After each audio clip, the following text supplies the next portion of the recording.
साक्षी इस विद्या साधना। इस video lecture में हम पढ़ेंगे class 6 science chapter 11 light shadows and reflections.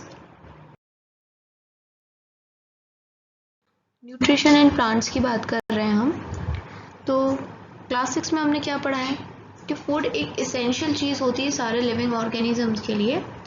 हमने और भी चीज़ें पढ़ी थी जैसे कार्बोहाइड्रेट्स के बारे में, प्रोटीन के बारे में, फैट्स के बारे में, विटामिन्स के बारे में, मिनरल्स के बारे में कि ये बहुत इंपॉर्टेंट कंपोनेंट्स होते हैं हमारे फूड के। अगर ये ना हो, कम या ज़्यादा हो जाए तो हमें तरह तरह की बीमारियाँ हो जाती हैं, है ना। और इन कंपोनेंट्स को हम न्यूट्रिएंट्स भी कहते हैं, शरीर के लिए काफ़ी ज़रूरी होते हैं। ये सब हम पढ़ चुके हैं।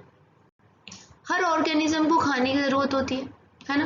प्लांट भी अपना खाना बनाते हैं खुद से, लेकिन जो एनिमल्स हैं, ह्यूमन बींग्स हैं, वो अपना खाना खुद नहीं बनाते। अब ये मत बोलना कि आपकी मम्मी, आपकी दीदी किचन में खुद खाना बनाती है। नो नो नो, ऐसा खाना नहीं कह रही हूँ मैं। पर जो अनाज है, आप बोलोगे कि फार्मर उगाते हैं, खेत में उगाते हैं, वो चीज़ नहीं। प्लांट्स खुद क्या करते हैं, कार्बन डाइऑक्साइड लेके, सनलाइट लेके अपना खाना खुद बना रहे हैं। उस तरीके से हम नहीं बना सकते। हम कहीं ना कहीं रॉ मटेरियल के लिए प्लांट्स पे डिपेंड है या नहीं, है ना। They get it from plants or animals that eat plants. Thus, human and animal are directly or indirectly dependent on plants. अब आप कहोगे कि सारे एनिमल्स तो प्लांट्स नहीं खाते हैं, तो वो कैसे डिपेंडेंट हो जाएंगे। तो कुछ एनिमल्स जो होते हैं, जैसे शेर है, वो प्लांट्स नहीं खाता, लेकिन डियर को तो खाता है। और डियर क्या खाता है, वो प्लांट्स खाता है। तो इनडायरेक्टली भी डिपेंड हो सकते हैं। डायरेक्टली या इनडायरेक्टली हम सब पेड़ पौधों पे ही डिपेंडेंट है for our food. Boojho wants to know how plants prepare their own food. Boojho क्या जानना चाहता है कि जो प्लांट है वो अपना खाना कैसे बनाते हैं। वही हम अब पढ़ने वाले हैं न्यूट्रिशन के बारे में। So first thing is 1.1 mode of nutrition in plants. Plants के अंदर कैसे न्यूट्रिशन होता है ये हम देखने वाले हैं। Plants are the only organisms that can prepare food for themselves by using water, carbon dioxide and minerals. Raw material are present in their surroundings. तो प्लांट्स ही ऐसे एकमात्र ऑर्गेनिजम्स होते हैं जो अपना खाना खुद बनाते हैं। किन किन चीज़ों को यूज़ करके, वाटर को, कार्बन डाइऑक्साइड को और कुछ मिनरल्स को। ये सारी चीज़ें उनको अपने आसपास के इन्वायरमेंट, सराउंडिंग से मिल जाती हैं। कार्बन डाइऑक्साइड तो वहीं से मिल जाती है, हम ऑक्सीजन लेते हैं और छोड़ते क्या है, रिलीज क्या करते हैं नाक से, कार्बन डाइऑक्साइड, वो मिल गई। पानी भी है। The nutrients enable living organism to build their bodies. हम खाना खाते हैं, खाने के अंदर न्यूट्रिएंट्स होते हैं, और न्यूट्रिएंट से क्या होता है कि हमें एनर्जी भी मिलती है काम करने की, और दूसरी चीज़ हमारे बॉडी पार्ट्स में ग्रोथ आती है। वैसे ही प्लांट्स भी बढ़ता है, प्लांट्स ग्रो करता है और अपने डैमेज पार्ट्स को रिपेयर कर सकता है। न्यूट्रिशन क्या होता है, न्यूट्रिशन एक तरह का मोड है taking food by organism and its utilisation by the body. अगर हम नॉर्मल भाषा में कहें तो न्यूट्रिशन का मतलब है खाना खाना और बॉडी के द्वारा उसको यूटिलाइज करना। The mode of nutrition in which organisms make food themselves from simple substance is called autotrophic nutrition. तो इस तरह का न्यूट्रिशन जिसमें कोई भी ऑर्गेनिज्म अपना खाना खुद से बना लेता है सिंपल सब्सटेंस के द्वारा, उसे ऑटोट्रॉफिक न्यूट्रिशन कहते हैं। क्योंकि ऑटो मीन्स होता है सेल्फ, ट्रॉफोस मीन होता है नरिशमेंट। उसका एक और होता है, इसी वजह से हम लोग ना प्लांट्स को ऑटोट्रॉफ्स भी कहते हैं क्योंकि वो अपना खाना खुद बनाते हैं। वेयर एज एनिमल्स और ह्यूमन बींग्स की बात करें तो इनको हम हेटरोट्रॉफ्स कहते हैं, क्योंकि ये अपना खाना खुद नहीं बनाते, दूसरों की मदद से बनवाते हैं, इसलिए इनको हेटरोट्रॉफ्स कहते हैं। Because heteros means other. Paheli wants to know why our body cannot make food from carbon dioxide, water and mineral like plants do. अब पहेली क्या जानना चाहती है कि हमारा शरीर प्लांट्स की तरह पानी, कार्बन डाइऑक्साइड और मिनरल से खाना क्यों नहीं बना पाता। Now we may ask where the food factories of plants are located, whether food is made in all parts of a plant और ओनली इन सर्टेन प्लांट्स। अब हम क्या जानना चाहते हैं कि जो फूड फैक्ट्रीज होती हैं प्लांट की, खाना बनता है ना प्लांट के अंदर उसका खुद का, वो कहाँ होती हैं? प्लांट के हर हिस्से में खाना बनता है या फिर कुछ ऐसे चुनिंदा हिस्से होते हैं जहाँ पर खाना बनता है? How do plants obtain the raw material? और कार्बन डाइऑक्साइड, वाटर और अदर मिनरल्स जैसे जो रॉ मटेरियल होते हैं वो प्लांट्स को कैसे मिलते हैं? सराउंडिंग से वो कैसे उन्हें अपने अंदर लेते हैं? और तो और how do transport them to the food factories by plants? और जो उनकी फूड फैक्ट्री है, मतलब प्लांट के किसी हिस्से में खाना बन रहा होगा ना, तो वहां तक ये सारे रॉ मटेरियल्स को कैसे पहुंचाते होंगे, कैसे ट्रांसपोर्टेशन होता होगा, ये सारी चीज आपको इस चैप्टर में बिल्कुल क्लियर हो जाने वाली है।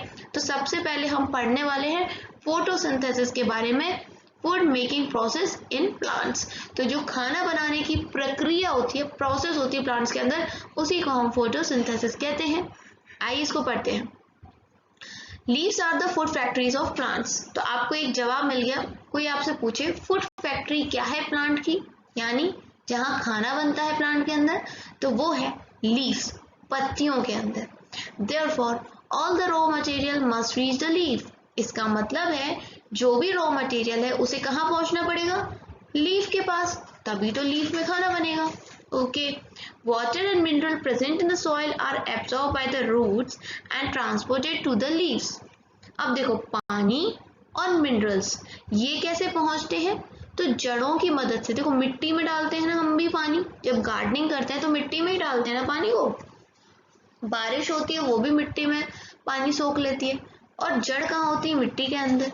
तो जड़ों की मदद से मिट्टी के अंदर जो मिनरल्स और वाटर होते हैं उसको एब्जॉर्ब कर लेता है, ठीक है, और फिर ऊपर ट्रांसपोर्ट कर दिया जाता है लीव्स तक। अगर बात करी जाए तीसरी चीज की, कार्बन डाइऑक्साइड की, तो ये एयर में मौजूद है।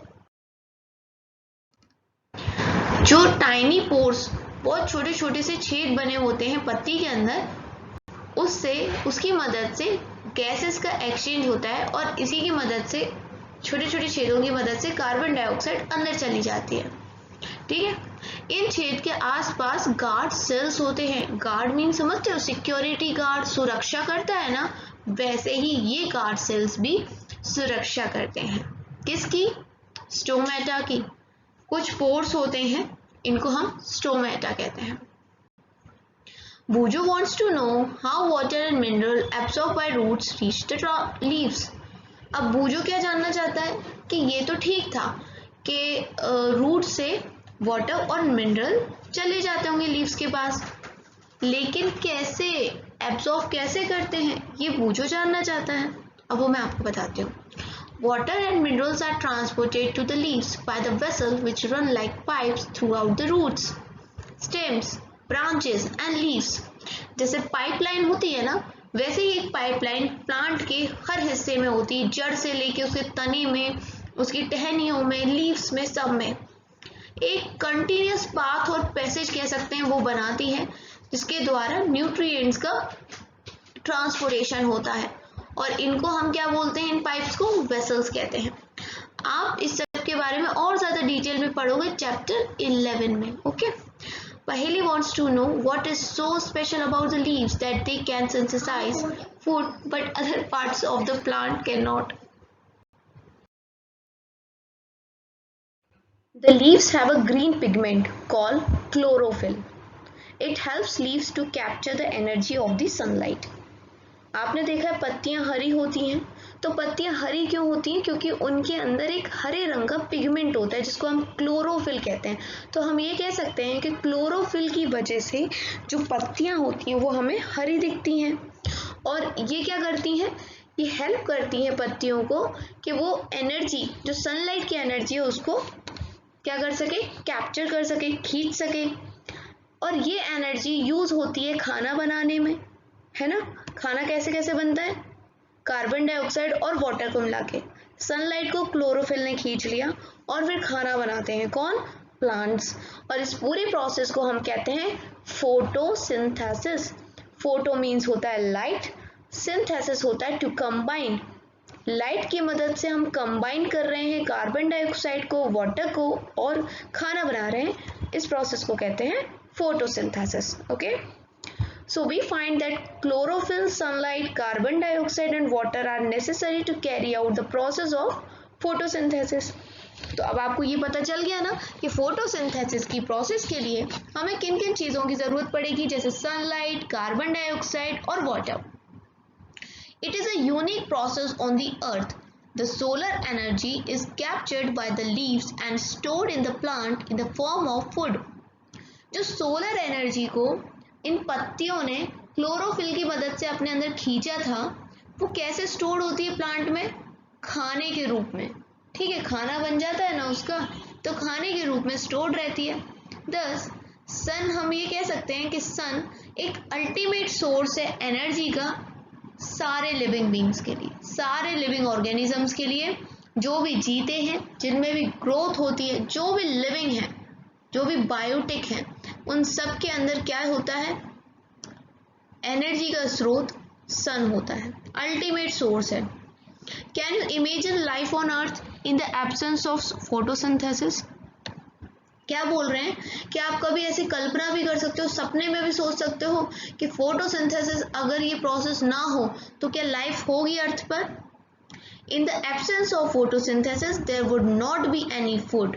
The survival of almost all organisms directly or indirectly depends upon the food made by the plants. तो अगर फोटोसिंथेसिस नहीं हो पाता है तो कोई भी व्यक्ति जीवित नहीं रहेगा अर्थ पे. क्यों? व्यक्ति भी और ऑर्गेनिजम्स भी. क्यों? क्योंकि जब प्लांट्स ही नहीं रहेंगे तो लाइफ सस्टेन नहीं हो पाएगी अर्थ पे, क्योंकि हर व्यक्ति डायरेक्टली और इनडायरेक्टली प्लांट्स पे डिपेंड होता है अपने खाने के लिए, ऑक्सीजन के लिए. Besides oxygen which is essential for the survival. मैं आपको बता चुकी हूँ, अगर फोटोसिंथेसिस नहीं होती है प्रोसेस तो लाइफ नहीं होगी. ठीक है, in the absence of photosynthesis life would be impossible on earth. During photosynthesis, chlorophyll containing cells of leaves. अब ये सेल्स क्या होता है, इसे समझने के लिए, इस पूरे प्रोसेस को समझने के लिए क्या बताया जा रहा है आगे, आपको ये तो पता होना चाहिए सेल क्या होते हैं. तो पहले मैं आपको बता देती हूँ सेल क्या होते हैं. You have seen that buildings are made of bricks. आपने देखा होगा कि कोई भी जो बिल्डिंग होती है, आपका घर ही मान लो, वो किससे बना है? ईंटों से. वैसे ही जो बॉडीज होते हैं लिविंग ऑर्गेनिजम्स की, चलो अपना ही एग्जांपल लेते हैं ह्यूमन बींग्स का, इंसानों का, उनका शरीर भी बहुत छोटी छोटी यूनिट से बना होता है जिनको हम सेल कहते हैं. जैसे घर ईंट का बना है, वैसे ही आपका शरीर सेल का बना है. सेल को हम नॉर्मली नहीं देख सकते क्योंकि बहुत ज्यादा छोटे होते हैं, साइज बहुत कम होता है. तो इनको देखने के लिए हम माइक्रोस्कोप का यूज करते हैं. कुछ ऑर्गेनिजम्स ऐसे होते हैं जिनके अंदर सिर्फ एक ही सेल होता है, इनको यूनिसेलुलर कहते हैं, और ये इतने छोटे होते हैं और एक ही सेल होता है तो हमें दिखाई नहीं देते. अगर बात करें ह्यूमन बीइंग्स की या दूसरे बड़े एनिमल्स की, तो इनके अंदर बहुत सारे सेल्स होते हैं, यानी कि इनको मल्टी सेलुलर बोलते हैं, जिसकी वजह से ये हमें दिख पाते हैं. ये एक सेल नहीं है, इनके अंदर बहुत हजारों लाखों सेल से बने होते हैं, तो इनका स्ट्रक्चर बड़ा होता है और हम अपनी आंखों से इन्हें इजीली देख पाते हैं. Cell is enclosed by a thin outer boundary called cell membrane.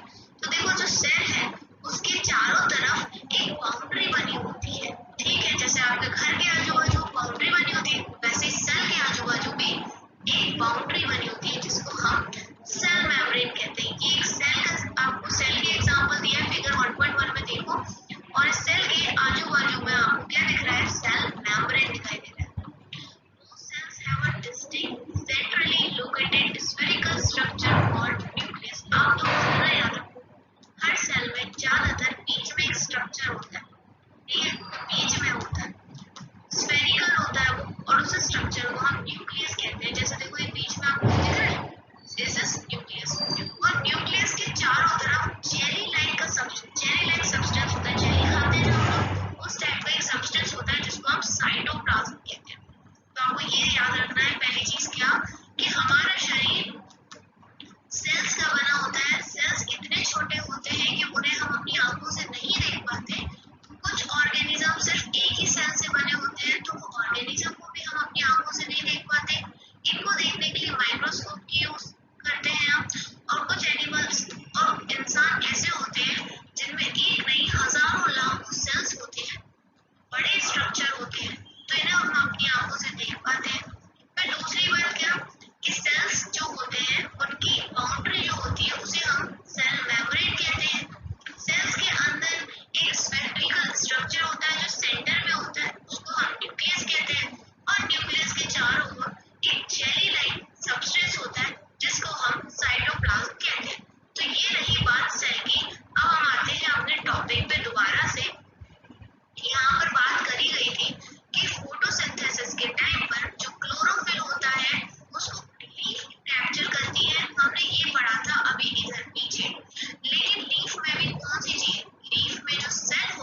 यहाँ अभी आपको मैं लीफ के अंदर के स्ट्रक्चर के बारे में बात करने वाली हूँ और दिखाने भी वाली हूँ जैसे कि ये बना है। ये है हमारा लीफ, ठीक है, जो नॉर्मली हमें दिख जाता है, लेकिन लीफ के अंदर क्या होता है वो स्ट्रक्चर हमें नहीं पता। देखो ये एरो कहाँ पर बता रहा है, ये तो यहाँ का जो ये छोटा सा अंदर को जो वेन्स टाइप की जाती है ना, जैसे लगता है जैसे कि लीफ की पत्ती की नस हो, उसका एक माइक्रोस्कोप से देखा हुआ फिगर आपको यहाँ पर दिखाया जा रहा है। ये तो अगर आप यहाँ पर माइक्रोस्कोप से देखोगे तो कुछ इस प्रकार का दिखेगा आपको। अंदर गार्ड सेल होते हैं, स्टोमेटल ओपनिंग है ये, और ये रहा अपना पूरा स्टोमेटा, ठीक है। तो इसके बारे में हमने क्लास 6 में भी पढ़ा था कि स्टोमेटा से क्या होता है, एक्सचेंज होता है गैसेस का अंदर बाहर, कार्बन डाइऑक्साइड बाहर अंदर आना और ऑक्सीजन का बाहर जाना, वो यही होता है स्टोमेटल ओपनिंग से, इससे, ठीक है। ये बंद भी हो जाती है और खुल भी जाती हैं जब इनको अंदर बाहर वाला काम करना हो, मतलब गैसेस को अगर बाहर जाना हो तो खुल जाती है, या बाहर से गैसेस अंदर लेना हो तो खुल जाता है, और जब इस चीज़ का यूज़ नहीं होता तो ये बंद ही रहता है। दूसरी चीज़ क्या है, सेक्शन ऑफ अ लीफ। अगर हम लीफ के सेक्शन की बात करें तो देखो जो गार्ड सेल्स हैं वो सेक्शन में कहाँ पाए जाते हैं, तो वो इन जगहों पे होते हैं, और इनके बीच में यहाँ पर ये स्टोमेटा होता है, और ये आपको जो पिगमेंट दिखाई दे रहा है छोटे छोटे से, दिस इज क्लोरोफिल, जो पत्ती को हरा रंग देता है। ठीक है।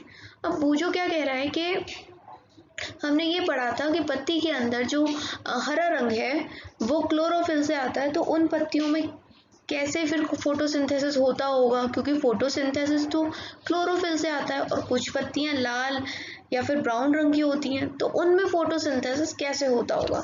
आइए इसको एक्टिविटी 1.1 से समझते हैं। Take 2 potted plants of the same kind, keep one in dark room and other in sunlight. ठीक है, लगभग 3 दिन के लिए हमें ऐसा करना है कि एक को आप किसी ब्लैक बॉक्स या डार्क रूम में रख लो जहाँ सनलाइट ना आए, और एक को ऐसी जगह रख लो जहाँ सनलाइट आए। तो एक ही प्रकार के प्लांट्स लेने हैं। Perform the iodine test with the leaves of both the plants as you did in class 6। Class 6 में आपने ये सब पढ़ा होगा, है ना। तो ये आयोडीन टेस्ट कर लेना हमें। अब हमें अपने रिजल्ट्स देखने हैं। Now leave the pot which was earlier kept in dark in sunlight for 3 to 4 days and perform the iodine test again on its leaf। फिर आप अपनी ऑब्जर्वेशन कर लो, मतलब एक बार 2 पॉट लो, एक को सनलाइट में रखो, एक को अंधेरे में रखो 3 दिन के लिए। उसके बाद जो पॉट आपने अंधेरे में रखा था उसको लेके आओ और उसको उजाले में रखो, सनलाइट में रखो 3 से 4 दिन, और दोबारा से आयोडीन टेस्ट करो, और जो भी आपके ऑब्जर्वेशन होते हैं उनको नोट डाउन करो। तो हम क्या पाएंगे, the leaves other than green also have chlorophyll. तो जो पत्ती जिसके अंदर ग्रीन नहीं है जो पत्ती, उसके अंदर भी क्या है, क्लोरोफिल है। The large amount of red, brown and other pigment mask the green colour. बस फर्क इतना है कि जो पत्ती ब्राउन या रेड दिखती है उसमें रेड या ब्राउन जो दूसरा पिगमेंट है ग्रीन के अलावा वो ज़्यादा होता है कि उससे ग्रीन पिगमेंट ढक जाता है। अदरवाइज हर पत्ती के अंदर ये ग्रीन पिगमेंट जिसको हम क्लोरोफिल बोलते हैं वो मौजूद होता है। इस एक्टिविटी से हमें पता पड़ गया, क्योंकि अगर क्लोरोफिल नहीं होगा तो सनलाइट कैप्चर नहीं हो पाएगी, और अगर सनलाइट कैप्चर नहीं होती है तो फोटोसिंथेसिस नहीं होगा। इसी की वजह से बाकी कलर की पत्तियों में भी फोटोसिंथेसिस होता है, क्योंकि उनमें क्लोरोफिल मौजूद होता है। You often see slimy green patches and in ponds or stagnant water bodies, है ना।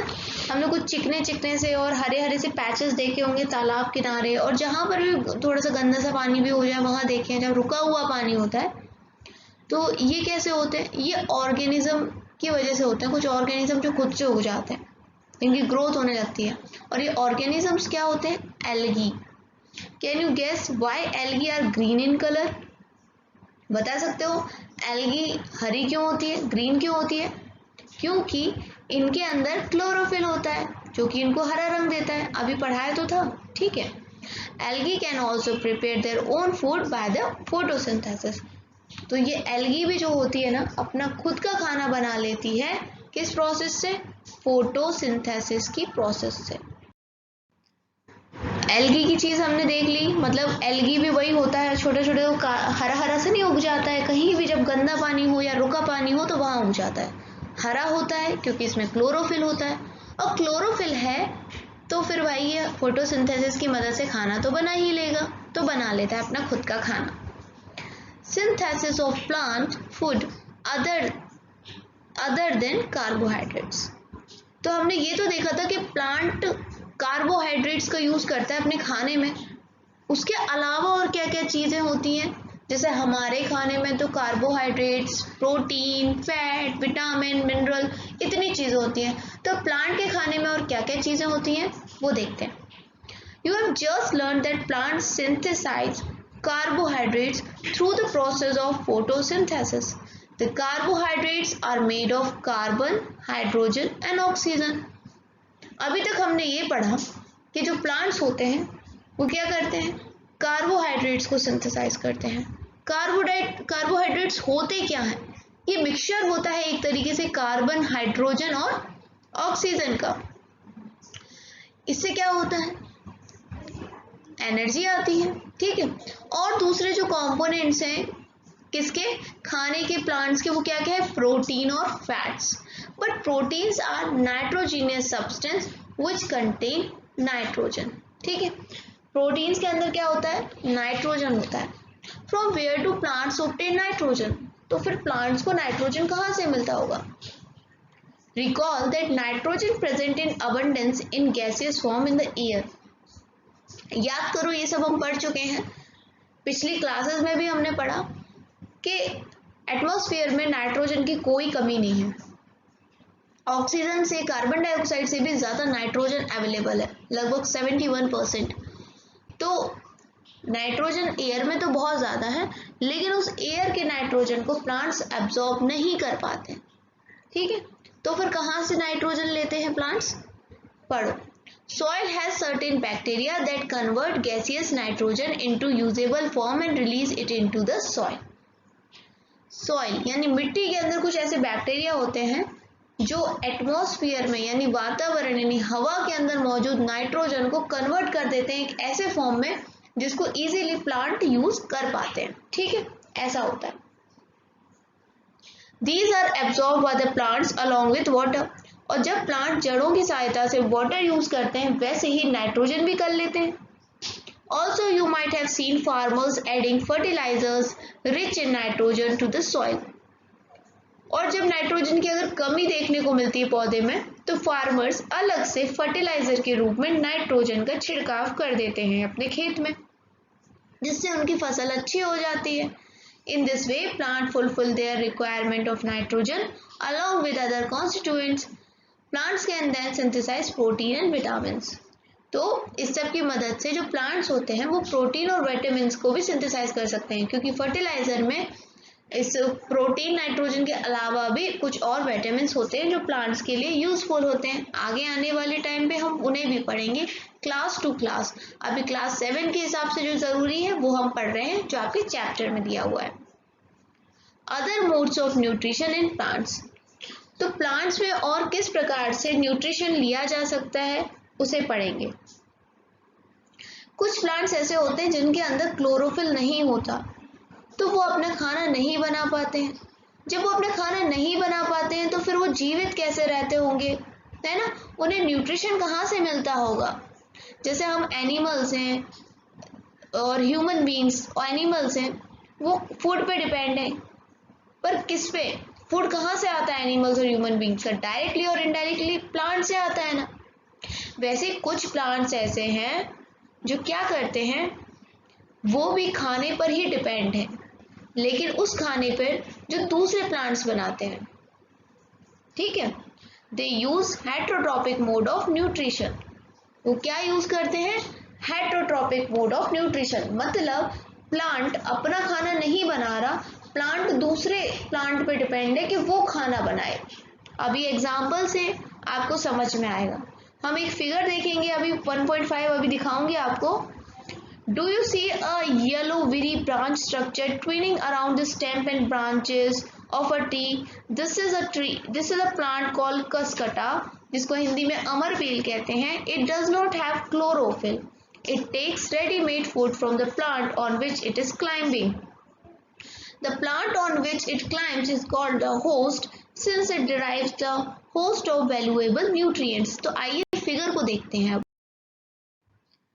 देखो अभी आपको बहुत ज़्यादा क्लियरली नहीं दिखाई दे रहा, लेकिन जैसे ये एक बड़ा सा पेड़ है ना, इसके ऊपर ये बेल सी छाई है, ये थोड़ा थोड़ा आपको येलो येलो से दिख रहा है, कुछ अलग से ग्रीन से ऊपर येलो येलो, तो ये एक बेल है जिसको हम अमर बेल कहते हैं, इंग्लिश में हम इसको कसकटा कहते हैं, ठीक है।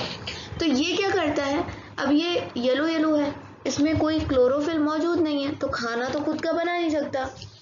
तो ये क्या करती है, ये बेल, ये जो पेड़ है ना जिसके ऊपर ये चढ़ी हुई होती है, उसके न्यूट्रिएंट्स को यूज करती है और ग्रोथ होती है फिर इसमें। तो जिस पेड़ से ये खाना ले रही है उस पेड़ को, उस प्लांट को होस्ट कहेंगे। क्या कहेंगे, होस्ट, HOST, होस्ट। और जो अमर बेल है जो होस्ट का खाना ले रही है, ग्रोथ कर रही है दूसरे के खाने से, उसको हम पैरासाइट कहेंगे, ठीक है। Are we and other animals also a kind of parasites? You should think about it and discuss with your teacher. तो अब हम इस बात पर डिस्कस करेंगे कि क्या हम और एनिमल्स भी एक तरह से पैरासाइट हैं। तो नहीं, we are not parasites, क्योंकि हम किसी प्लांट के ऊपर नहीं रह रहे हैं, ठीक है। Paheli wants to know whether mosquitoes, bats, bedbugs, lice and leeches that suck our blood are also parasites. तो ये बताओ, जो जुए हो जाते हैं, है ना, ये छोटे मोटे कीड़े या फिर मच्छर, क्या ये पैरासाइट्स हैं?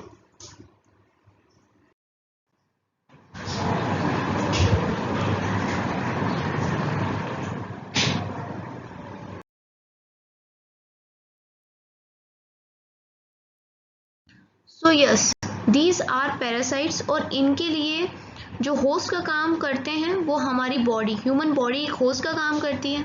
जुए क्या करते हैं, हमसे नरिशमेंट लेते हैं, हमारा खून चूस के, तो हम एक होस्ट की तरह काम करते हैं उस टाइम, और जो जुए हैं वो एक पैरासाइट की तरह हमारा खून चूसते हैं, ओके।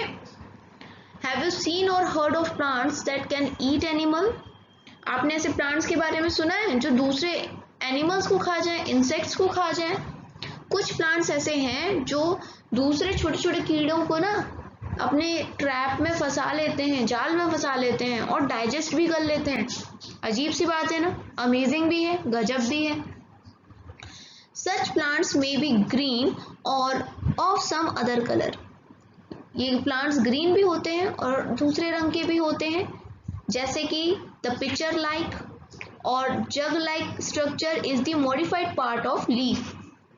आपको फिगर में दिख रहा होगा ये एक प्लांट, ये पिक्चर प्लांट है, ये पत्ती ही होती है लेकिन थोड़ा जग जैसी होती है, और इसी के अंदर क्या होता है कि जो कीड़ा वीड़ा होता है इस पर बैठता है और ये ऊपर से अपना ढक्कन बंद कर लेता है। इस प्रकार का प्लांट होता है। The apex of the leaf forms a lid which can open and close the mouth of the pitcher. Inside the pitcher there are hairs which are directed downwards. When an insect lands in the pitcher, the lid closes and trapped insects gets entangled into the hair. The lid closes and the insect is trapped. The insect is digested by the digestive juices secreted in the pitcher and its nutrients are absorbed. Such insect eating plants are called insectivorous plants. अब सुनो क्या होता है, इस जगह पे मान लो कोई कीड़ा बैठा, तो ये ऊपर से इसका लिड लग जाता है, ढक्कन बोल लो लग जाता है, और फिर वो कीड़ा फंस जाता है इनके जाल में। इसके अंदर क्या होता है कि काफ़ी छोटे छोटे बाल होते हैं, उन बालों के होके वो कीड़ा नीचे की तरफ ढकेल जाता है, और जब ये लिड बंद हो जाएगी तो कीड़ा मर ही जाएगा कुछ दिन में, है ना, कुछ टाइम में। और इस लिड में ना कुछ जूसेस भी होते हैं, डाइजेस्टिव जूसेस, जो उस कीड़े को पूरी तरीके से पचाने में हेल्प करते हैं। कीड़े के अंदर जो भी प्रोटीन होता है, जो भी न्यूट्रिएंट्स होते हैं, वो ये प्लांट एब्जॉर्ब कर लेता है। Is it possible that such plants do not get all the required nutrients from soil in which they grow? Bujo is confused. If pitcher plant is green and carries out photosynthesis, then why does it feed on insects? बूजो को confusion है। क्या confusion है कि अगर pitcher plant green है और वो photosynthesis भी करता है, तो फिर वो इंसेक्ट्स को पे क्यों फीड करता है? वो अपना पेट भरने के लिए इंसेक्ट्स का यूज क्यों करता है? पिचर प्लांट क्यों ऐसा करता है? क्योंकि पिचर प्लांट को देखो फोटोसिंथेसिस करता है तो कुछ चीज़ें मिल जाती हैं उसको जो उसको चाहिए थी, लेकिन नाइट्रोजन नहीं मिल पाता उसको। क्योंकि नाइट्रोजन इसलिए नहीं मिल पाता क्योंकि जिस मिट्टी में ये पिचर प्लांट उगता है उस मिट्टी में नाइट्रोजन नहीं होता। अब नाइट्रोजन तो ज़रूरी है, इसलिए वो इंसेक्ट्स की मदद से नाइट्रोजन की जो अपनी ज़रूरत है उसको पूरा करता है। ठीक, नाउ हम पढ़ेंगे सेप्रोट्रॉप्स के बारे में। ठीक है, सेप्रोट्रॉप्स क्या होते हैं? You might have scene packets of mushrooms sold in the vegetable. तो आपने बाजार में देखे ना मशरूम्स, बाकी सब्जियों से महंगी आती है, अम्ब्रेला जैसी होती है ना, फ्लफी, ये है मशरूम। वाइट कलर की होती है, ब्राउन कलर की भी होती है, अलग अलग साइज की आती है मशरूम्स। इंडिया में तो यही साइज ज़्यादा आता है और वाइट कलर की होती हैं। तो ये कैसे उगती हैं? इन अ मॉइस्ट सॉइल और on rotting wood during the rainy season. बरसात के टाइम पे उगती हैं, ठीक है, ऐसी मिट्टी में जो थोड़ी सी गीली गीली हो, मॉइस्ट हो। Let us find out what type of nutrients they need to survive and from where they get। अब हम इनके बारे में देख लेते हैं कि जो ये मशरूम है ये किस प्रकार से न्यूट्रिएंट लेती हैं अपना, और फिर क्योंकि ये प्लांट है एक तरीके से वेजिटेबल है तो ये उगेगी कैसे? जब तक इसको न्यूट्रिएंट नहीं मिलेंगे उगेगी नहीं ना। तो वही हम अब देखने वाले हैं। उससे पहले देखो बूजो क्या कह रहा है। बूजो wants to know how these organisms acquire nutrients। They do not have mouth like animals do। They are not green plants as they lack chlorophyll and cannot make food by photosynthesis। बूजो का कहना है कि ये बाकी जो organisms हैं ये कैसे अब अपने न्यूट्रिएंट्स लेंगे। मशरूम की ही बात कर लो तो ना तो आदमी या एनिमल्स की तरह इनके मुंह होता है कि उससे ले लेंगे, इनके पास क्लोरोफिल भी नहीं है तो फोटोसिंथेसिस की प्रोसेस भी नहीं हो सकती। तो अब ये अपना खाना कैसे बनाएंगे वो हम देखेंगे एक्टिविटी 1.2 के अंदर। आपको क्या करना है, ब्रेड लेना है, उसको गीला करना है पानी से। ठीक, अब क्या करो, leave it in a moist warm place for 2 to 3 days और until fluffy patches appear on them. कुछ दिनों के बाद मतलब ऐसे पैचेस आ जाएंगे फ्लफी फ्लफी से, फंगी या फंजाई बहुत लोग कहते हैं, ये ग्रो कर जाएगी ब्रेड पे। ठीक है, ऐसा होना चाहिए। अब क्या करो, ऑब्जर्व करना इन पैचेस को आपको माइक्रोस्कोप के अंदर या फिर मैग्नीफाइंग ग्लास के अंदर। अब जो भी आपने ऑब्जर्वेशंस करे उनको नोट डाउन कर लो, अभी मैं तो बताऊंगी। You will see cotton like thread spread on the piece of bread. जब आप देखोगे माइक्रोस्कोप से या मैग्नीफाइंग ग्लास से तो आपको लगेगा जैसे कॉटन के धागे की तरह स्प्रेड हुए हों ब्रेड पे, ऐसा लगेगा। तो ये क्या होता है, ये एक ऑर्गेनिज्म होता है जिसको हम फंगी कहते हैं या फंजाई कहते हैं। They have different mode of nutrition. उनका न्यूट्रिशन लेने का तरीका अलग होता है। ये क्या करते हैं, they absorb nutrients from the bread. This mode of nutrition in which organism take in nutrients from dead and decaying matter is called saprotrophic nutrition. Such organism with saprotrophic mode of nutrition are called saprotrophs. तो ये fungi क्या था, एक organism है, bread तो खराब हो गई तो हम कह सकते हैं कि मर गई, तो उस ब्रेड से ये अपना न्यूट्रिशन ले रहा है। तो जो भी ऑर्गेनिजम्स किसी मरे हुए एनिमल से, है ना, न्यूट्रिशन लेते हैं, उस मोड ऑफ न्यूट्रिशन को, उस तरीके को न्यूट्रिशन को हम सेप्रोट्रॉफिक न्यूट्रिशन कहते हैं। और जो मरे हुए से न्यूट्रिशन ले रहा है उसको हम सेप्रोट्रॉफ कहते हैं। तो यहाँ पर जो फंगी है वो सेप्रोट्रॉफ है। अब फंगी और काय में होती है, अचार में लग जाती है। आपने कभी कभी देखा है वाइट वाइट सा कुछ हो जाता है, अचार खराब हो जाता है, तो वो क्या होता है, वो भी फंगी होती है, फंगस लग जाती है। लेदर के क्लोथ्स में लग जाती है। बहुत सारे और आर्टिकल्स हैं जिनको हम गर्म या फिर थोड़ी ह्यूमिड वेदर में रखते हैं, जैसे अभी बरसात का टाइम है ना, खुला छोड़ दें कोई चीज़, सीलन आ जाती है जहाँ पर, तो वहाँ पर भी ऐसा हो जाता है, खराब हो जाती है वो चीज़ और फंगी ग्रो करने लगती है। ड्यूरिंग रेनी सीजन दे स्पॉइल मैनी थिंग्स। आपके घर वाले आपको ज़्यादा अच्छे से बता पाएंगे, स्पेशली आपकी मदर, उनसे पूछना कि किस किस चीज़ में फंगी लग जाती है मम्मी, बारिश के टाइम में क्या क्या चीज़ खराब हो जाती है तो वो आपको बताएंगी। The fungal spores are generally present in the air when they land on wet and warm things, they germinate and grow. Now can you figure out how we can protect our things from getting spoiled? दरअसल ये जो fungi होते हैं ना, ये air में मौजूद होते हैं और जैसे ही इनको अपने मनपसंद जगह मिल जाती है, मतलब जो थोड़ी ठंडी भी हो, गीली भी हो, मॉइस्ट हो, तो फिर ये वहाँ पर उगना शुरू कर देते हैं। तो हम अपनी चीज़ों को कैसे खराब होने से बचाएं कि फंगी ना लगे, फंगस ना लगे, क्या करें हम? Some organisms live together and share both shelter and nutrients. This relationship is called symbiosis. अभी मैंने आपको सेप्रोट्रॉफिक बताया था जिसके अंदर मरे हुए से न्यूट्रिएंट ले रहे थे। अब क्या हो रहा है कि यहाँ पर दो ऑर्गेनिजम्स हैं और दोनों एक दूसरे की हेल्प कर रहे हैं, एक रिलेशनशिप में है। ठीक है, कोई किसी को कुछ दे रहा है तो दूसरा उसको कुछ और दे रहा है। ठीक है, शेयरिंग और केयरिंग चल रही है। तो इस तरह के न्यूट्रिशन को हम सिम्बायोसिस न्यूट्रिशन कहते हैं। जैसे कि कुछ फंगी ऐसे होते हैं जो प्लांट्स के रूट्स के अंदर रहते हैं, तो प्लांट से उन्हें क्या मिलता है?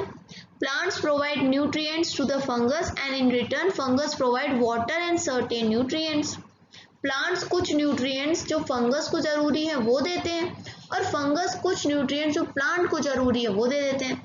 तो इस तरह का जो रिलेशनशिप होता है उसको हम कहते हैं सिम्बायोसिस, और इस तरह का जो न्यूट्रिशन होता है उसको हम कहते हैं symbiosis nutrition. In organisms called lichens, a chlorophyll or containing partner which is an alga and a fungus live together. Lichens क्या होते हैं? इसके अंदर दो लोग होते हैं, एल्गा यानी वही एल्गी एंड फंगस, ये एक साथ रहते हैं, तब हम इनको लिचेंस बोलते हैं, या लाइकन भी बोलते हैं बहुत लोग, लिचेंस भी बोलते हैं। आपको जो सुटेबल लगे आप वो बोलिए। तो फंगस प्रोवाइड शेल्टर, फंगस क्या करते हैं? घर देते हैं, मतलब जगह जहाँ पर तुम जम सकते हो वो जगह देते हैं, पानी देते हैं, मिनरल्स देते हैं, किसको? एल्गा को। और उसके रिटर्न में एल्गा क्या करता है?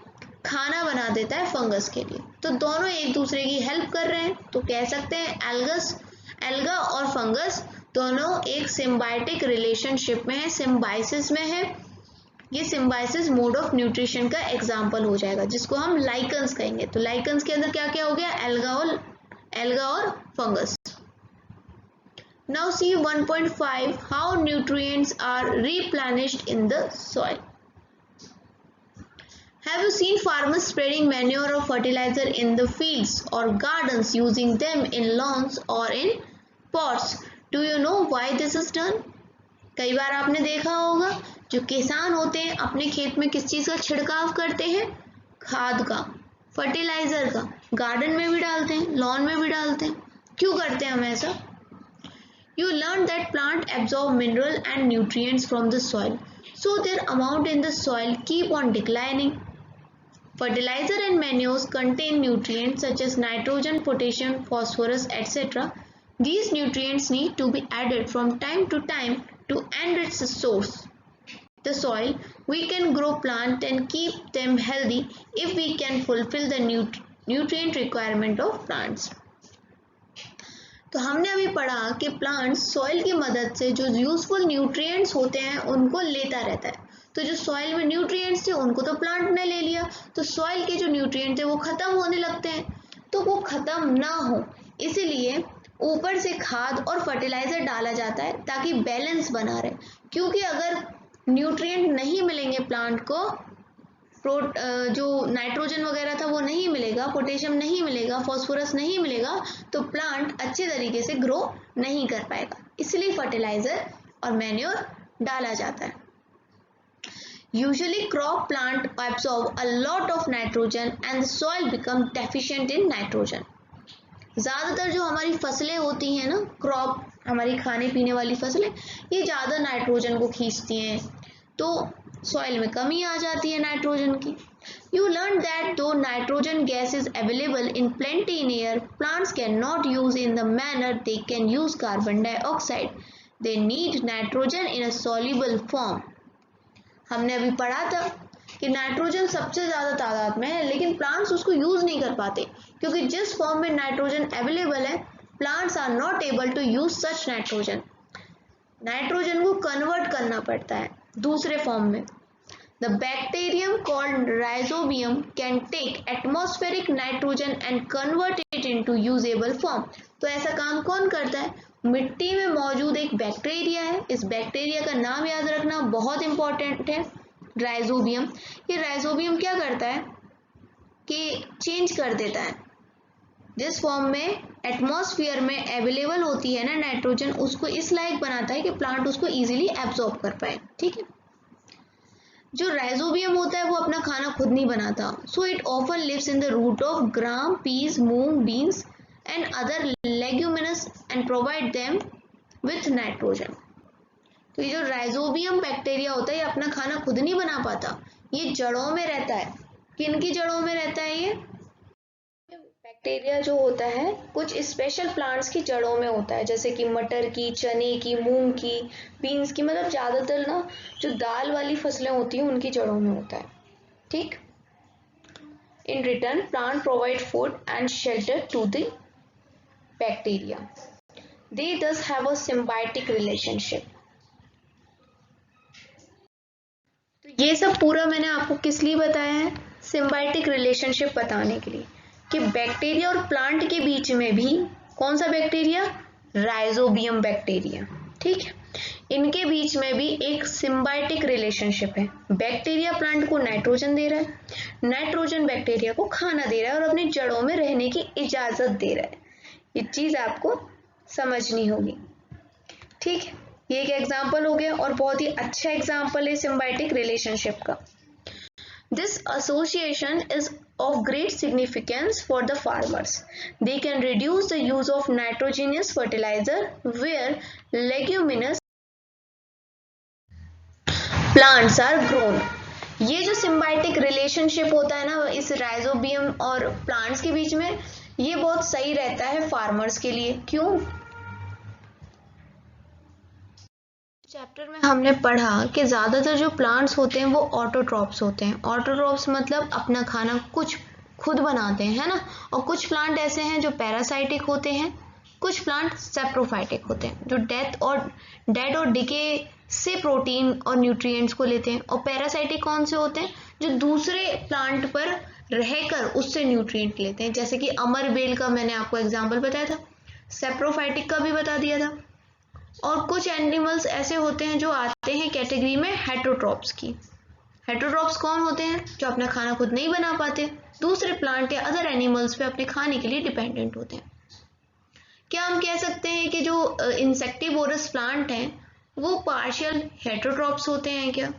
सो हाँ, कह सकते हैं एक तरीके से, थोड़ा तो डिपेंड है ही, अपना खाना खुद नहीं बना पा रहे।